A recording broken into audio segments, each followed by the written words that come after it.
오늘 시간에는 나다나엘에게 주신 축복의 말씀이란 제목으로 함께 말씀의 은혜를 나누기를 원합니다.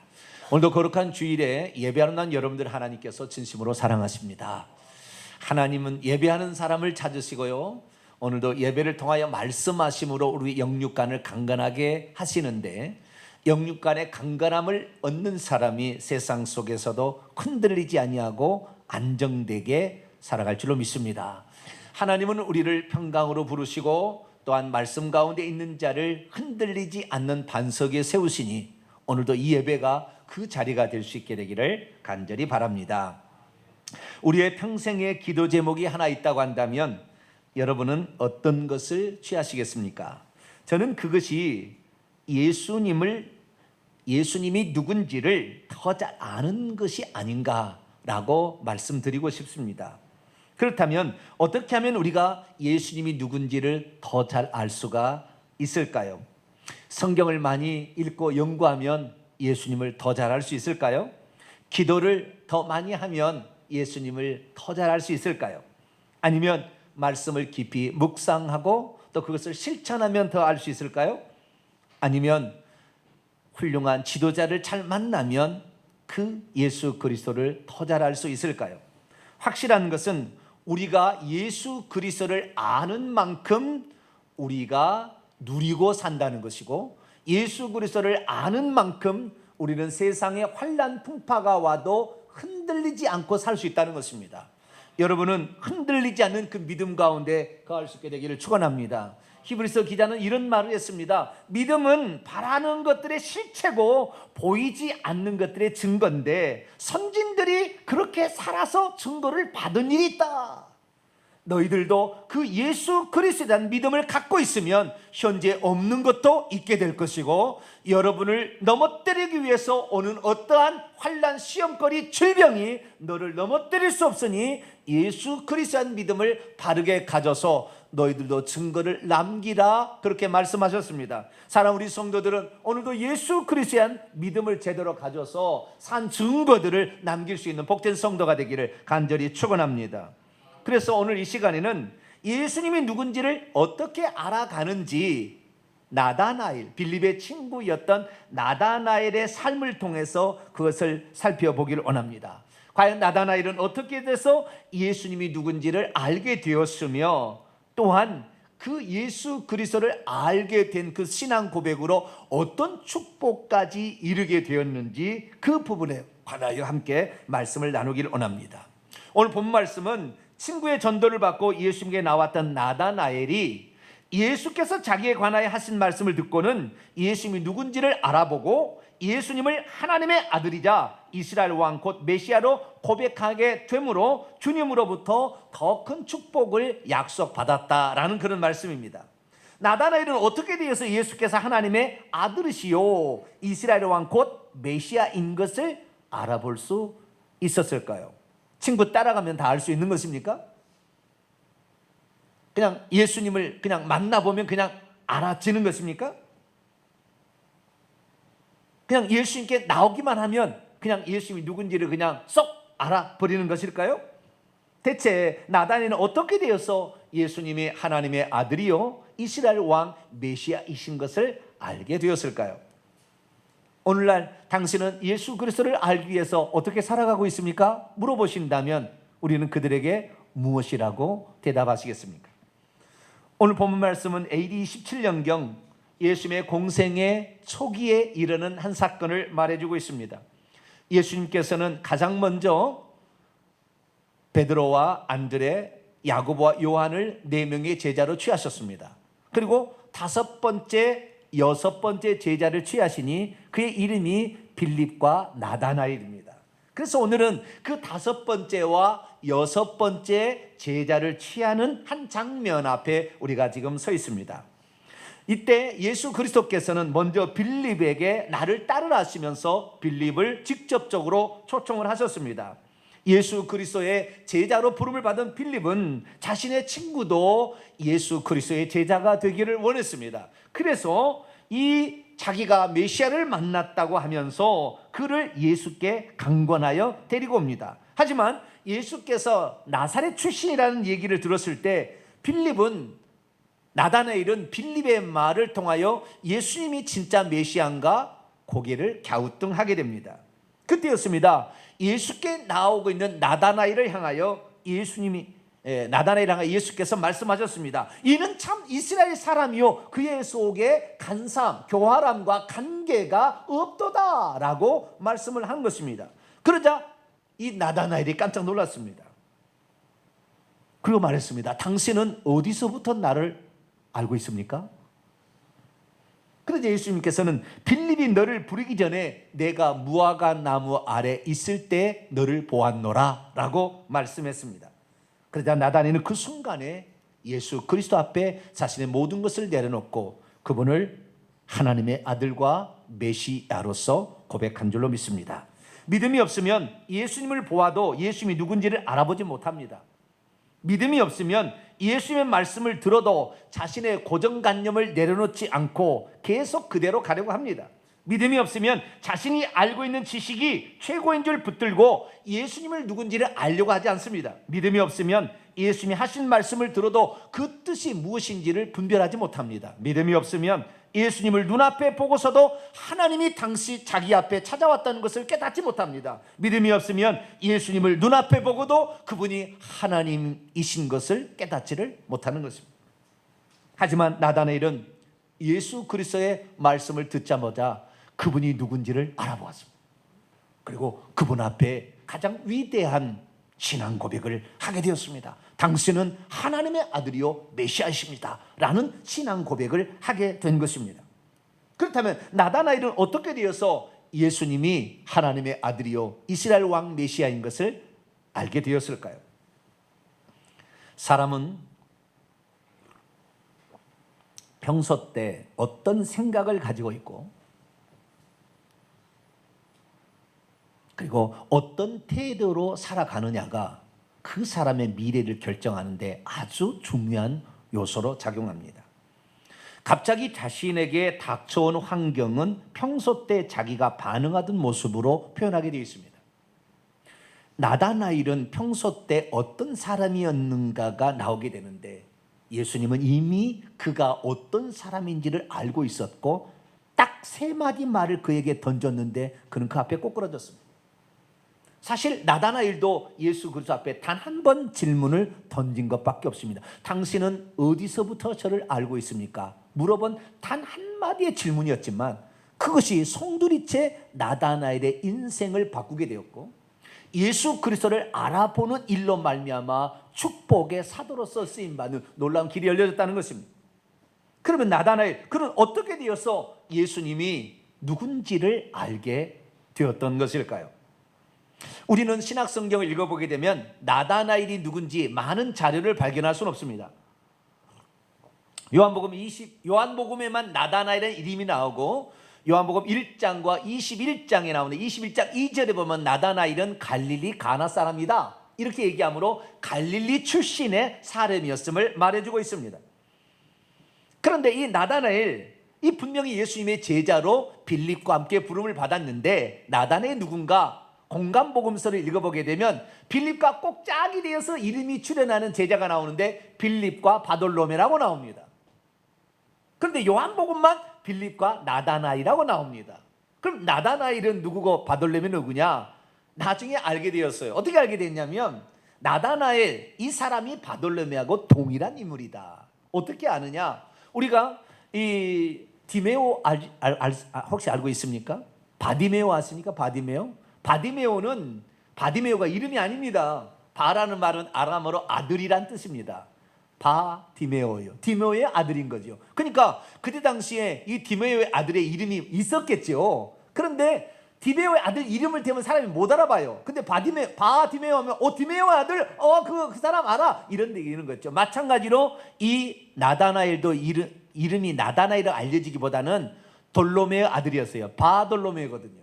그 돌로메의 아들 그 사람 그렇게 했던 거죠. 그런데 가장 나중에 쓰였던 요한복음에서는 그의 이름을 밝혀서 기록하고 있으니 하나님의 선물 나다나엘, 엘은 하나님이죠. 하나님의 선물이라는 이름에 이 나다나엘 이름을 표시하고 있습니다. 그는 빌립을 통하여 전도를 받아서 예수님의 12 제자 가운데 한 명이 되었던 인물인데 이 사람이 어떤 사람이었는지 그가 부름받은 과정을 요한복음만 기록하고 있는데, 오늘 본 말씀 요한복음 1장 43절에서 마지막 절까지 그를 어떤 사람인지 기록하고 있습니다. 오늘 본 말씀을 자세히 살펴보게 되면 그는 율법 지식에 관하여 상당한 지식을 가지고 있었던 사람, 다시 말해서 하나님 말씀을 좋아하고 하나님 말씀을 묵상하며 하나님 말씀을 순종하기를 좀 즐겨했던, 말씀을 사랑했던 그런 인물이었으로 추정이 됩니다. 특별히 그는 모세 오경의 율법, 토라의 말씀, 창세기의 말씀을 읽다가 주님을 만나게 되었습니다. 자, 그러면 어떻게 그는 예수 그리스도를 알아보게 되었을까요? 우리가 오늘 본문 말씀을 통하여 알 수 있는 두 가지 사실은, 예수 그리스도를 나다나엘이 알아본 이유 가운데 첫 번째는 뭐냐? 자기가 가지고 있는 지식의 이해 수준에서 주님을 직접 만나봄으로 말미암아 잘못되었다는 것을 알고 기꺼이 자신의 얄팍한 지식을 내려놓는 겸손한 자였다는 거예요. 그것은 45절과 50절의 말씀을 통하여 유추해 볼 수 있습니다. 빌립이 먼저 예수님의 제자가 되고 그의 친구 나다나엘을 찾아가 말합니다. 모세가 율법 안에 기록하였고 선지자들이 기록한 그분을 우리가 이미 발견한 채 있으니 요셉의 아들 나사렛에게서부터 나온 예수라. 그렇게 소개를 했을 때 나다나엘이 말합니다. 나사렛에서 무슨 선한 것이 있을 수 있겠느냐? 빌립이 말합니다. 아니야, 와서 보면 알 수 있어 라고 그를 데려갔다는 것입니다. 나다나엘은 많은 정보를 알고 있었던 사람이고, 메시아가 적어도 나사렛 출신은 아니다, 나사렛은 동네에 태어나는 것은 아니라는 것을 알고 있었어요. 왜냐하면 미가서 5장 2절에 베들레헴 에브라야다야 네가 작은 족속일지라도 이스라엘 다스릴 자가 네게서 나올 것이라 라고 예언되어 있었기 때문이죠. 그런데 빌립이 뭐라고 자기한테 예수님을 소개하냐면, 율법 안에, 모세가 기록한 율법 안에 기록되어 있고 여러 선지자들이 얘기한, 구약 성경은 율법과 선지자들이고 이것은 예수 그리스도 메시아가 누군지를 가르쳐주는 성경인데, 여기에 기록하였던 요셉의 아들 나사렛, 다시 말해서 메시아이신 요셉의 아들 나사렛 예수를 우리가 이미 발견했다라고 얘기했다는 것입니다. 그런데 나단의 생각으로는 그게 틀렸다는 것을 생각하고 있었습니다. 나다나엘은 율법의 미가서 5장 2절의 말씀을 알고 있었던 것으로 추정이 되며, 그렇기 때문에 나사렛에서는 선한 것이 나올 수 없다라고 말했다는 것이죠. 그런데 이내 나중에 이 나다나엘은 이 예수의 말씀을 듣고 자신의 생각을 접습니다. 그런데 오늘날 우리가 예수님이 나사렛 예수 그리스도의 이름으로 일어나 걸어라, 나사렛 이단의 괴수, 나사렛이라는 말이 계속해서 등장하는데 이 나사렛 의미를 우리는 지금에 와서는 좀 알 수가 있습니다.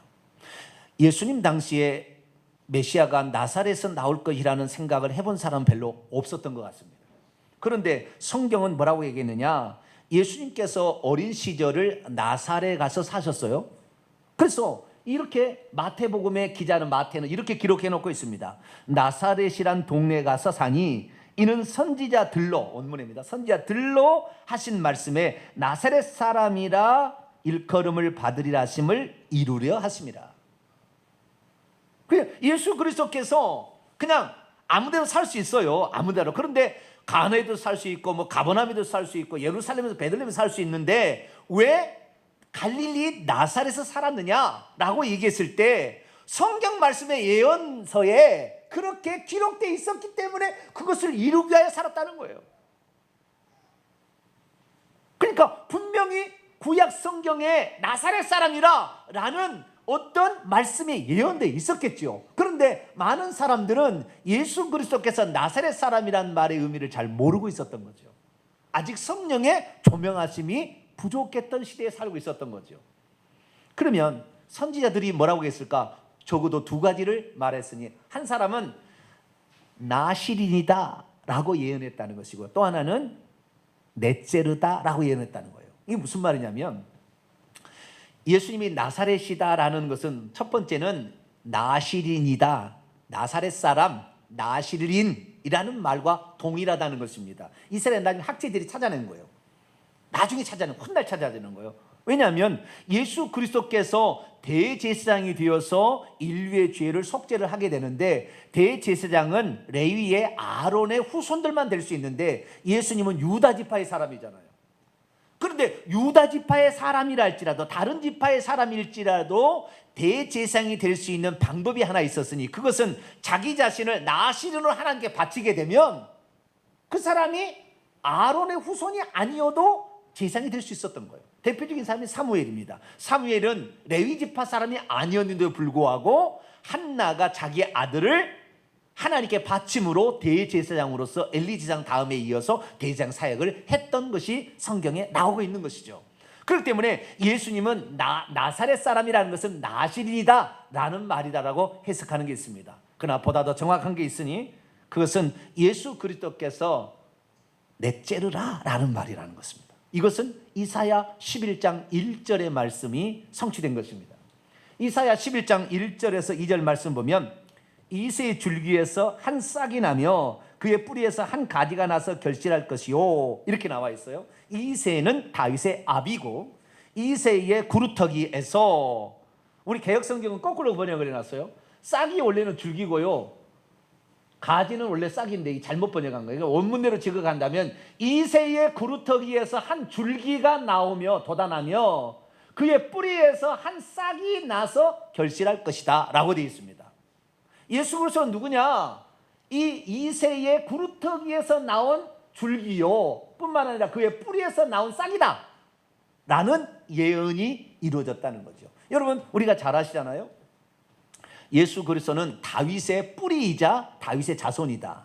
다윗의 자손이라는 것은 다윗의 후손으로 온다는 거예요. 다윗의 아버지가 이새니까 다윗의 후손으로 온다는 말도 있고 다윗의 뿌리라는 말도 나옵니다. 두 가지가 나오는 거예요. 그런데 예수님은 우리가 인간적으로 볼 때는 다윗의 후손이지만 사실은 다윗을 만든 뿌리예요.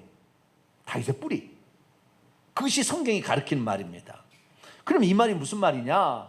이스라엘 사람들은 이 해마다 봄철이 되면 어린 감람나무 묘목을 사다가 자기 동네에 심었어요. 그러면 이 묘목을 어디서 가느냐? 나사렛이라는 동네에서 가져왔어요. 왜냐하면 나사렛 동네에서 어린 감람나무 묘목이 나오는 고장이었거든요. 그러니까 어린 감람나무를 구하기 위해서 나사렛 갔어서 그 어린 감람나무를 가져왔는데, 그 나사렛이라는 말이 어린 감람나무의 묘목을 지칭하는 말이었어요. 다시 말해서 어린 감람나무의 묘목을 뭐라고 그러느냐? 넷제르라고 얘기한 거예요. 뿌리에서 올라오는 것이에요. 제가 잠깐 사진을 좀 보여드리겠습니다. 2006년도 가서 제가 성지순례 가서 겟세마네 동산에 있는 예수님 당시에 있었던 2000년 된 감람나무를 찍었어요. 얼마나 큰지요? 두 사람이 어깨 이렇게 해야 할 정도로 돌아가요. 엄청 커요. 이게 감람나무예요. 그런데 2000년이 넘도록 열매를 지금까지 맺는다는 거 아니에요? 대단한 거예요. 그런데 이 감람나무에 두 가지가 있다는 거예요. 몸통에서 올라오는 가지가 있고 뿌리에서 올라오는 싹이 있다는 거예요. 두 가지가 있다는 거예요. 그래서 이 몸통에서 올라오는 가지, 이 몸통에서 올라와서 이게 가지가 되어서 새로운 가지가 올라오는데, 이 가지를 호테르라고 얘기합니다. 호테르라고 히브리어로 얘기를 하고, 그런데 가끔 가다가 뿌리에 여기 몸통인데요, 감람나무 몸통인데요, 뿌리 쪽에서 올라오는 게 있는데 가끔 가다가 이런 어린 묘목 같은 게 올라오는 거예요. 새로운 싹이 올라오는 거예요. 아시겠죠? 그래서 이것은 뿌리가 있기 때문에 이것은 캐다가 어린 묘목으로 내놓는 거예요. 그러면 이걸 사다가 감람나무를 심어서 감람나무 열매로 올리브유를 만들고 이렇게 막 먹는 거, 음식을 만든다는 거예요. 그래서 제가 근데 찍었는데 그때 초점이 잘 안 맞춰졌어요. 그래가지고 흐리게 나왔어요. 근데 보이기는 보이죠? 네, 제가 초점을 잘 맞췄어야 되는데 그때. 네. 이 어린 묘목이 올라가. 이 어린 묘목을 뭐라 하냐? 넷제르라 하는 거예요. 넷제르란 말은 낫자르라는 거예요. 낫자르에서 결국에 그 마을이 넷제르를 그 마을에서 나온다. 낫자르가 나온다 해서 나사렛이란 말이 된 거예요. 그래서 옛날에 그 마을에는 어린 감람나무의 묘목을 사는 동네라는 의미로 넷제르라는 동네였다는 거예요. 그런데 그 넷제르라는 동네가 나중에 시간이 들어서 말이 조금씩 변해가지고 나사렛이란 말로 바뀌었던 거죠. 그런데 그 역사를 잘 모르는 사람들은 지금의 현대 말만 하고 있는 사람은 유래를 잘 모르니까 그걸 못하고 있었다. 그래서 이 나다나엘이 성경 말씀을 잘 알고 있었으나 이 역사적 변천으로 넷째르가 나사렛 된 것을 모르고 있었으니까 나사렛에서 무슨 선한 것이 나오겠느냐, 자기 이해 수준으로 얘기했던 거예요. 그런데 예수님을 직접 만나서 보니까 예수님 누군지 금방 알아버린 거예요. 예수님의 세 마디 말이 그의 영혼을 흔들어 놓기 때문입니다. 대체 무슨 말을 했을까요? 예수님께서는 자신에게 나오는 빌립에 의해서 끌려 나온 거 아니에요? 어쩌면은, 네? 한번 가보자 그러니까 온 거 아니에요? 그런데 그를 향하여 47절에 뭐라고 예수님 얘기하셨느냐? 예수께서 나다나엘이 자기에게 나오고 있는 것을 보고, 여러분 그 나오고 있는 이 나다나엘이 신나게 걸어서 나오겠어요? 끌려 가기 싫어 죽겠는데 이렇게 나오겠어요? 지금 한번 장면을 보세요. 나오고 있는 모습 것을 보시고 그를 가리켜 말합니다. 보라, 이는 참으로 참 이스라엘 사람이요 그의 속에 간사한 것이 없도다. 우리가 얼핏 이 말을 들으면 야, 예수님께서는 사람을 참 좋게 판단하시는 것 같구나. 내게 예수님께 나오니까 야, 너는 괜찮은 사람이야 라고 얘기를 했겠다 생각하겠죠. 그러나 이 말 한마디가 나다나엘을 온통 흔들어 놨어요. 왜냐하면 그 다음 구절 48절을 보게 되면 그때 나다나엘이 뭐라고 하냐면은 당신은 어디서부터 나를 알고 있습니까? 지금 나다나엘이 어떤 사람인가를 꿰뚫고 예수님이 얘기해버렸다는 거예요. 그래서 나를 어디서부터 지금 알고 있습니까? 라고 질문을 던졌을 때 주님께서 말씀하십니다. 빌립이 너를 부르기 전에 내가 무화과 나무 아래 있을 때에 보았다. 두 번째 이 말에 완전히 KO되어 있습니다. 대체 이 나다나엘은 무화과 나무 아래에서 뭐하고 있었을까요? 우리는 예수 그리스도께서 하신 말씀을 통하여서 예수님이 이때 나다나엘을 예수님이 어떤 분이냐, 모든 것을 꿰뚫고 보고 계시는 아시는 전능자요, 나의 모든 과거 심지어 내가 어떤 생각을 하고 있는 것까지 아시는 분이라는 것을 나다나엘은 알아버렸어요. 그 순간에. 왜냐하면 무화과 나무 아래서 뭐하고 있었냐면 이스라엘은 무화과 나무가 큰 잎사귀가 있기 때문에 무화과 나무가 그늘이 집니다. 그래서 그 무화과 나무에서 쉬기도 하고 무화과 나무 아래에서 묵상을 하기도 하는데, 무화과 나무에서 뭘 묵상하고 있었냐면 47절에 말씀을 유추해 보면 뭘 하고 있었냐면은 나중에 51절까지 합쳐보면 다 이해가 됩니다. 좀 이따 얘기하고요. 뭘 하고 있었냐면 아마도 이건 제가 추정입니다. 그러나 맞을 겁니다. 안식일 날, 그 전에 안식일 날 창세기 28장의 말씀을 들었어요. 창세기 28장에 간사한 자, 여기에 간사함이 없도다는 간사라는 말이 야곱은 간사한다고 나옵니다. 그 전에 창세기에 나오는데 간사한 놈인데 어떻게 이가 예수님의 메시아의 조상이 되어서 약속의 축복을 받은 사람이 됐을까? 이런 간사한 놈은 그런 놈이 안 돼야 되는데 나는 간사하지 않냐고, 나는 진실하게 하나님 말씀을 그대로 믿으려고 그렇게 노력하고 있는데 이놈은 대체 어떻게 되었길래 간사한 사람이 갑자기 메시아의 조상이 되어서 우리 민족을 만든 사람이 되었을까? 라고 생각하고 있었던 거예요. 그런데 주님께서 딱 말할 때면 무화과 나무 아래 있을 때 보아버렸다고 얘기하는데 뭐요? 그가 생각을 하고 있는 거예요. 뭐라고 생각하냐면 이 간사한 놈은 어떻게 되어서 메시아의 조상이 됐는데 나는 진실하려고 노력하는데 나는 뭐지? 라고 생각하는 것을 금방 알아버린 거예요, 주님이. 그러니까 너는 참 이스라엘 사람이라, 네가 참 이스라엘 사람이고 너는 진짜 정직하고 너는 겸손한 자야 라고 주님이 딱 알아봤을 때 자기가 무슨 생각까지 하고 있다는 것을 꿰뚫어보는 주님 앞에 그는 엎드릴 수밖에 없었던 거죠. 특별히 주님은 뭐라고 얘기하느냐, 너가 무화과 나무에 있을 때 내가 보았다고 얘기를 해요. 눈으로 보았다고 얘기를 해버린 거예요. 여러분, 같은 공간 안에 있지 아니고 같은 시간 안에 있는데 어떻게 볼 수 있어요? 어떻게 볼 수 있냐고요? 불가능한 것입니다.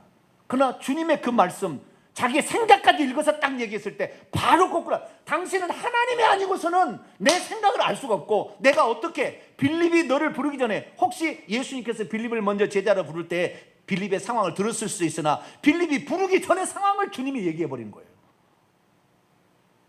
아무도 자기의 그 상황을 알 수 없다고 생각했는데, 처음 만난 분이 자기를 일컬어 메시아라고 소개받아서 왔는데, 그분이 그 얘기를 했을 때 이분이 하나님이 아니고서는 이런 일은 불가능하다라는 생각이 탁 들어오니까, 비록 내가 나사렛 출신에서 메시아가 나올 수 없다, 이해 부족이고 성경 지식의 부족이지만 그렇다고 생각하는 것을 그 자리에서 내려놓고, 당신은 하나님이십니다, 하나님의 아들이십니다, 당신은 바로 메시아십니다라고 즉각적으로 고백하게 되었다는 거죠. 그렇습니다. 하나님은 보지 않은 것 같으나 우리의 과거를 잘 알고 다 보고 계세요. 어떤 마음을 갖고 있었는지. 이 나다나엘은 진실하게 살려고 몸부림을 쳤고, 하나님 말씀 앞에 겸손하려고 몸부림을 쳐서 자기가 배울 수 있는 최대한의 지식을 이용해서 메시아를 찾고 있었어요. 주님도 그것을 알아보고 너는 참 이스라엘인이요, 네 속에는 간사함이 야곱과 다르게 간사함이 없다라고 분명하게 알려줬을 때 깜짝 놀랐던 거예요. 어디서부터 알고 있습니까? 할 때 이미 지나간 과거를 보셨다고 말씀했을 때 그는 예수 그리스도가 전능자요 무소부재하신, 아니 계신 곳이 없는 하나님이라는 것을 알아버린 겁니다. 그러자 즉시 당신은 하나님의 아들이요 이스라엘의 왕 메시아이십니다라고 고백한 줄로 믿습니다. 그렇습니다. 우리가 하나님을 알아가는 것이 우리가 공부를 많이 한다고 해서만 알 수 있는 건 아니에요. 우리는 한마디의 말을 들어도 하나님께서 저 사람을 통하여 무슨 말씀을 하는 것인가를 캐치할 수만 있다면 즉시 하나님을 알아버려요. 말씀을 많이 들은다고 해서 이 사람이 깨닫는 게 아니라, 그 사람이 정말 정직하고 겸손하고 간사함이 없이, 교활함과 개교가 없이 진실하게 하나님을 알기를 원하는 마음을 갖고 있을 때 한마디만 영적으로 풀어주는 말을 들어도 전기의 불이 확 들어와버리는 거예요. 아, 그렇구나, 예수님이 바로 이런 분이었구나, 아, 하나님이 바로 이런 분이었구나라는 사실을 즉각적으로 알아버린다는 거예요. 여러분은 겸손할 수 있게 되기를 축원합니다. 내 지식이 전체야, 이거 아니면 틀렸어, 이게 아니라 말씀 한마디를 들어도 아, 하나님이 지금 나를 통하여 이렇게 역사하고 있구나라는 사실을 깨닫게 될 때 우리는 주님을 알 수가 있고, 그 주님이 누군지를 신앙 고백함으로 구원받는 놀라운 축복을 얻는 줄로 믿습니다. 믿음이란 무엇입니까? 예수께서 하신 말씀에 대한 성령의 조명하심을 통해 그분이 누구신지를 알아가는 것입니다. 예수님이야말로 모든 것을 아시고 언제 어디서나 우리를 보고 계시는 전능자와 무소부재하신 하나님을 알고 그분을 나의 주, 나의 하나님으로 고백하는 것입니다. 예수님을 하나님의 아들이요 메시아로 고백했던 나다나엘, 어떤 축복을 받았습니까? 두 가지 축복을 받게 됩니다. 첫 번째는 50절에 나와 있습니다. 나다나엘이 대답하여 그에게 말합니다. 나다나엘은 예수께서 그에게 말합니다. 내가 너를 무화과 나무 아래에서 보았다고 말했던 것 때문에 내가 나를 믿느냐? 이것들보다 더 큰 일들을 장차 보게 되리라. 네가 한마디의 말을 통해서 아, 이분 지금 하나님이 나를 지금 찾아오셨구나 라는 사실을 깨달을 수 있었다고 한다면, 깨달을 수 있었다고, 앞으로는 네의 이 겸손함과 이 정직함 때문에 너는 더 많은 것을 깨닫고 알게 될 것이다. 할렐루야. 교회에 오래 신앙생활 한다고 해서 성경 지식을 많이 알아지는 게 아니에요. 예수님이 막 알아지는 게 아닙니다. 내가 알고 있는 지식이라 할지라도 이 지식이 잘못될 수 있구나 생각하고, 지금 성령께서 내게 깨닫게 해줄 때 빨리 깨닫고 자기의 지식을 내려놓고 주님에 대한 올바른 신앙 고백을 해 나갈 때 하나님께서는 더 많은 것으로 그에게 복을 준다는 거예요. 할렐루야. 그래서 영적인 법칙이 있어요. 성경에 보면 영적인 법칙이 있는데, 어떤 영적인 법이냐, 있는 자는 더 받아 풍족하게 되고 없는 자는 있는 가지 빼앗기리라. 원문을 직역해 보면 현재 가지고 있는 자는 누구든지 그것이 그에게 장차 주어질 것이며 그것이 풍성하게 될 것이다. 하지만 현재 가지고 있지 아니하는 자는 그가 가지고 있는 것까지도 그에게 장차 빼앗겨지게 되리라.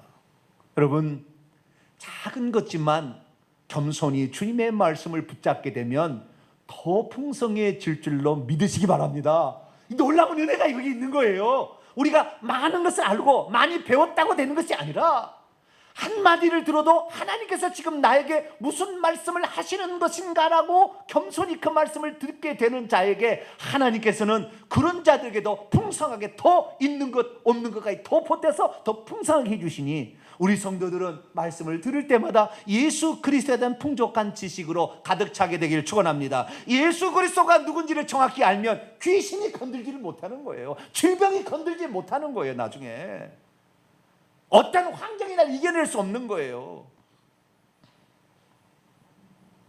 두 번째 축복을 받게 되는데 그것은 51절에 나와 있습니다.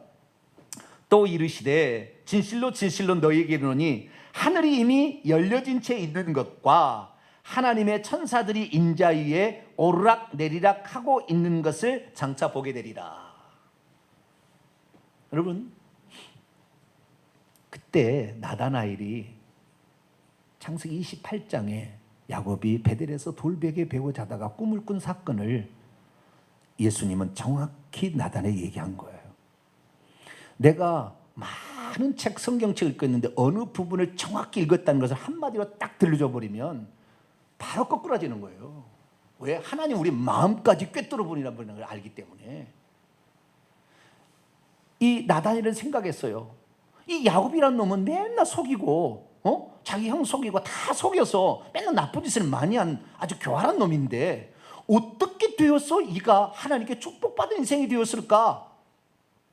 창세기 28장에 그 베델 사건을 했는데 그때 하나님께서 꿈 가운데에 사닥다리 환상을 통하여 천사가 오르락 내리락 하는 그 환상을 딱 보여줄 때 이 야곱의 불이 확 들어온 거예요. 아, 하나님이 지금 무엇으로 나에게 말씀하시는 것인가 알았고 그때 천사들이 기도를 가지고 왔다 갔다 사닥다리 위에서 하나님께 보고한다는 것을 알아버린 거예요. 그러니까 무슨 말이냐? 예수님께서 하신 말씀은 너가 하나님께서 하신 말씀을 한마디만 들려도 한 장면만 보여주어도 알아버리고 그 앞에 겸손히 네가 고백했다면 앞으로 내가 혹시 너에게 보이지 않아도 너가 기도만 하면 이제 하나님의 천사들이 너의 기도를 다 왔다 갔다 하면서 하나님께서 너에게 응답해 주어서 너에게는 부족함이 없을 것이다. 그걸 말해준 거예요.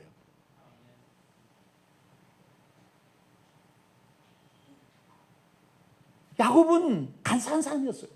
그럼에도 불구하고 꿈속에 한 번 딱 나타나신 그 하나님을 딱 붙잡아는 거예요. 당신이 나의 하나님만 되신다면 나는 당신을 절대 놓지 않겠습니다라고 딱 고백하는 거예요. 그리고 기도와 서원하여 기도를 합니다. 그때 하나님께서 야곱에게 무슨 약속을 하신 줄 아십니까?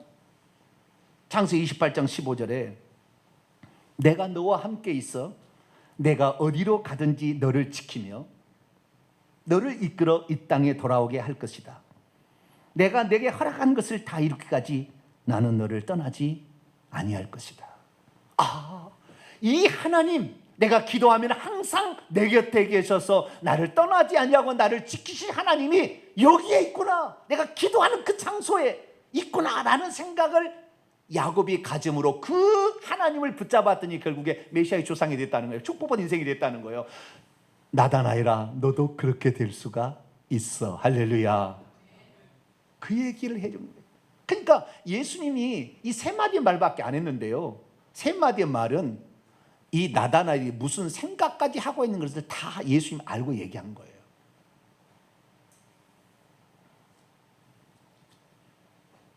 그렇습니다. 우리는 많은 말을 듣고 많이 배워야 예수님을 아는 게 아니에요. 주의 종이 한마디만 말씀을 던져도 그 말씀이었구나. 이렇게 겸손히 그 말씀을 그대로 받아들일 마음 준비가 되어 있을 때 하나님께서는 있는 거에 더 많은 것을 더해서 풍족한 영적 지식으로 함께 해주니 그것이 여러분의 복으로 다가올 줄로 믿습니다. 그리고 그 주님께서 우리와 영원토록 함께 있다는 것을 야곱의 환상을 통해 보여주듯이 나는 나다나엘 너와 영원토록 함께 있을 거야. 너는 기도만 해. 내가 반드시 너의 기도를 응답해 줄 거야. 할렐루야. 그래서 우리가 무소부지하신 하나님, 오늘의 우리 기도를 들으시고 어떤 위험한 현장에서 목숨이 경각간에 달린 현장에 있다 할지라도 우리 주님이 나와 여기에 함께 계셔 라는 믿음으로 확 반응해버리면 질병이 확 떠나가 버리고 모든 어둠의 권세가 굴복하고 예수 그리스도의 살아계심으로 하늘의 영광이 이 땅에 드리워지는 놀라운 역사가 이루어지니 우리 모든 성도들은 이 나단에게 주신 축복의 말씀처럼 예수 그리스도를 딱 붙잡고 겸손히 그 말 앞에 순종함으로 말미암아 놀라운 축복의 주인공이 되시기를 간절히 바랍니다. 거룩하신 하나님 감사합니다. 우리가 가진 지식, 축구리 많은 가진 지식으로